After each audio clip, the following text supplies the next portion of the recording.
이번에는 국민의힘 이야기해 보겠습니다. 국민의힘 내부 여전히 시끄럽죠. 또다시 징계 문제로 내홍이 이어지고 있습니다. 한동훈 전 대표에 이어서 김종혁 전 최고위원까지 제명이 확정이 됐습니다. 김종혁 전 최고위원은 당장 법적인 대응을 예고했습니다. 하지만 먼저 제명이 확정된 한동훈 전 대표는요. 법적 조치와 관련해서 아직 별다른 이야기가 없습니다. 일단 한동훈 전 대표 측의 입장, 북콘서트 이후에 특별하게 공식적으로 나온 건 아직 없죠. 일단 그 2월 8일 토크 콘서트 현장에서 네. 한동훈 전 대표가 약 45분 정도 첫 세션에서 발언을 하지 않았습니까? 네. 그중에서 이 법적 대응에 관한 언급이 전혀 없었습니다. 그러니까요. 그런 것으로 미루어 보건대 현재로서는 가처분 신청이 한동훈 전 대표의 의중에는 없는 것이 아닌가라는 생각이 들어요. 그리고 네. 그렇게 된 배경에는 가처분 신청했을 때 승소 가능성이 낮아서가 아니라 국민의힘의 전주혜 전 의원 같은 경우에 지난달 15일에 한 방송사에 출연해서 이 윤리위의 결정문이 법원에서 통과되기 매우 어려운 것이다 이렇게 지적도 하지 않았습니까? 네. 그래서 승소 가능성이 낮아서가 아니라 주변에서 정치적 해결을 많이 권유를 하고 네. 또 본인도 그것에 대해서 어느 정도 수긍하고 있기 때문이 아닌가 합니다. 그러니까 네. 정치인이라고 하는 것은 결국 국회에서 제명이 되든 정당에서 제명이 되든 그것이 중요한 것이 아니라 국민의 마음속에서 제명되지 않는 것이 중요한 것이고 국민의 마음속에 살아있으면 정치인으로서의 생명과 역할을 계속해 나갈 수가 있습니다. 그런 네. 점에서 아마 한동훈 전 대표가 본인의 정치적 역할을 국민으로부터 부여받는 방향의 선택을 할 가능성이 있지 않을까.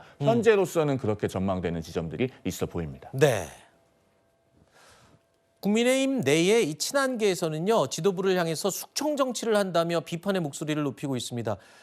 한동훈 전 대표의 제명 그리고 김종혁 전 최고위원의 제명에 이어서 이젠 배현진 의원에 대한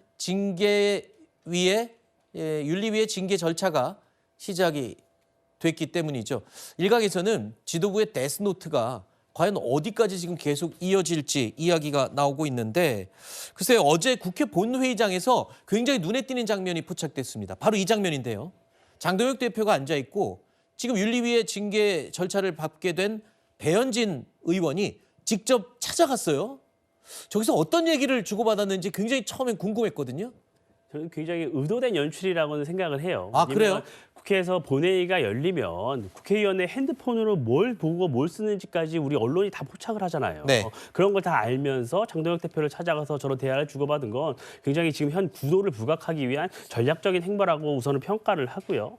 배현진 의원 같은 경우에는 과거에 나경원 의원의 당대표 출마했을 때 연판장을 돌렸던 경험이 있습니다. 네. 그렇기 때문에 당내에서도 이 연판장 관련해서 굉장히 예민하게 받아들이는 부분이 있어요. 근데 지금 같은 경우는 이 배현진 의원의 행동에 대해서 반대하시는 분이 윤리위에서 조금 이 부분에는 검토를 해달라고 제소를 했고 이제 막 논의를 할지를 착수한 상황이에요. 네. 아직 징계가 어떻게 구체적으로 진행되거나 그런 상황은 전혀 아닙니다. 개인적으로 이 사안의 중대성이나 지속성 이런 걸 봤을 때 네. 과연 중징계가 나올까 하는 좀 의문이 들어요. 그래서 친한계 분들께서는 숙청 정치다 이렇게 섣불리 좀 규정을 하고 계시는데 네. 얼마 전에요. 이 당협위원장들에 대한 당무감사가 있었어요. 네. 그때도 친한계 당협위원장을 다 솎아내기 위한 것 아니냐 이런 얘기가 나왔습니다. 그런데 어떻게 했죠? 장동혁 대표 같은 경우에는 아무것도 하지 않고 그냥 다 통합하겠다. 네. 지방선거 이후로 그 평가를 미루겠다고 했습니다. 그러니까 저는 이런 당내에서 징계 정국이 어떻게 장기화하는 것은 바람직하지 않기 때문에 네. 너무 서로 간에 이 문제를 부각해서 정치적 이득을 보려는 그런 행위는 해서는 지양해야 한다 이렇게 봅니다. 자, 지양을 하는 겁니까? 아니면 배현진 의원도 절차만 밟을 뿐 여기서 이제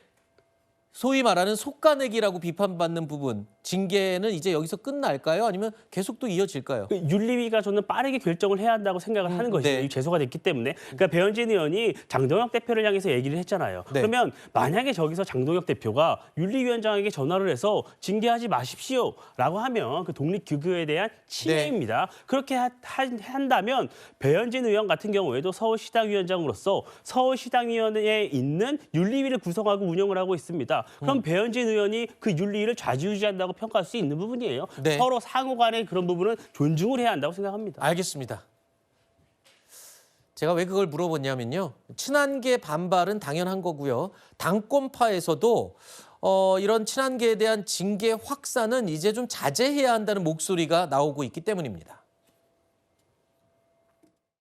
마치 주거니 받거니처럼 서울시당에서는 고성국 박사 징계, 중앙당에서는 배현진 의원 징계안이 각각 상정되어 있는데 그렇죠. 장동혁 대표가 제가 알기로는 네. 한동훈 전 대표 제명 이후에 이제부터 당 운영은 통합과 쇄신의 기조로 가겠다라고 말한 걸로 알고 있어요. 그렇다면 네. 서로 간에 양측의 어떤 상징적인 인사에 대한 징계 국면이 계속되는 것보다는 네. 통합과 쇄신이라는 당 대표의 기조를 네. 다른 당직자들이나 당원들도 좀 받들기 위해서 노력을 할 필요가 있다고 생각합니다.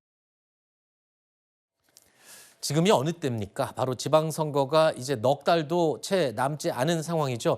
국민의힘도 이쯤에서 이제 논란을 좀 빨리 마무리해야 될 필요성을 느낄 겁니다. 서울시 당위원장을 맡고 있는 배현진 의원까지 만약에 실제 징계 절차가 공식으로 진행이 된다면 이 파장이 언제까지 이어질지 아무도 알 수가 없죠. 그래서 아마 당권파 내부에서도조차 이제는 조금 멈춰야 된다라는 말이 나오는 게 아닌가 이런 짐작을 해봅니다.